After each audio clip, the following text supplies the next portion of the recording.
Il existe une multitude de causes pour expliquer pourquoi nous en sommes là.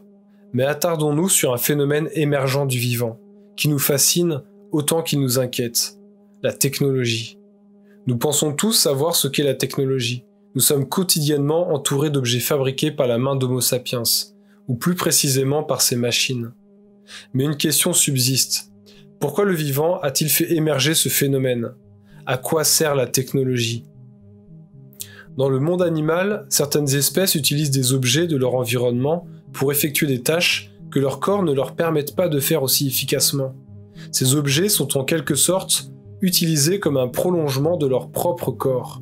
Il se trouve que notre espèce est la championne dans ce domaine.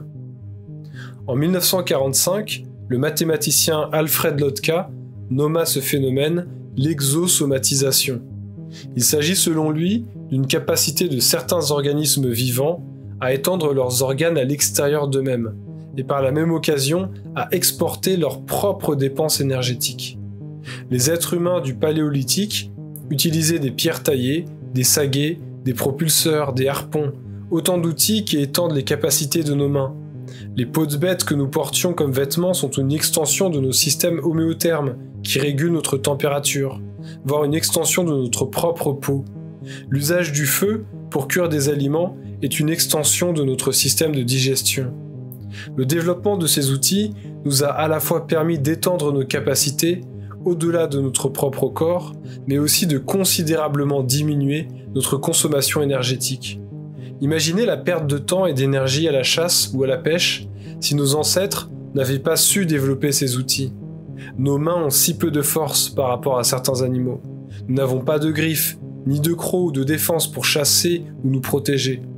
Et si nous n'avons pas tous ces attributs si communs dans le monde animal, c'est peut-être parce que notre attribut principal réside dans le fait que nous les fabriquons.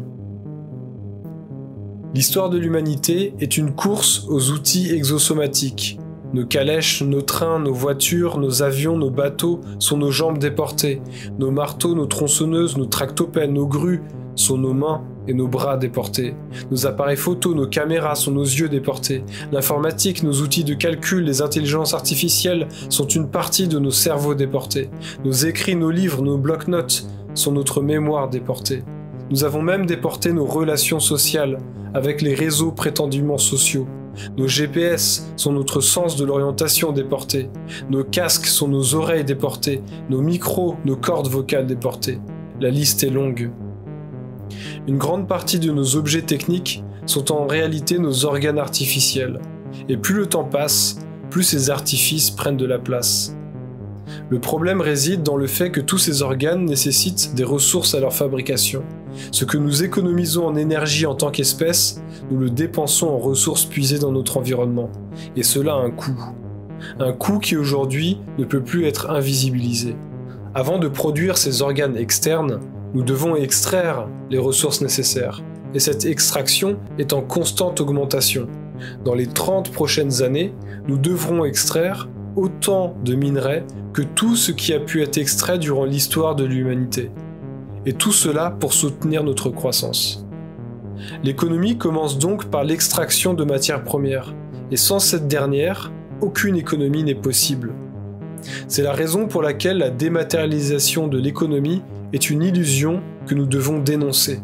Les data centers, les réseaux d'infrastructures qui acheminent nos données, les ordinateurs et autres smartphones, les câbles sous-marins d'Internet sont eux bel et bien matériels et nécessitent une quantité de ressources et d'énergie en constante augmentation. L'économie est donc intimement liée aux ressources et les ressources sont intimement liées à la technologie et à l'énergie. L'économiste Nicolas Georgescu-Roegen comparait l'activité économique au métabolisme externe de l'humanité. Un métabolisme qui poursuit une ascension exponentielle et qui finira soit par s'autodétruire, soit par disparaître. La question est quand et comment.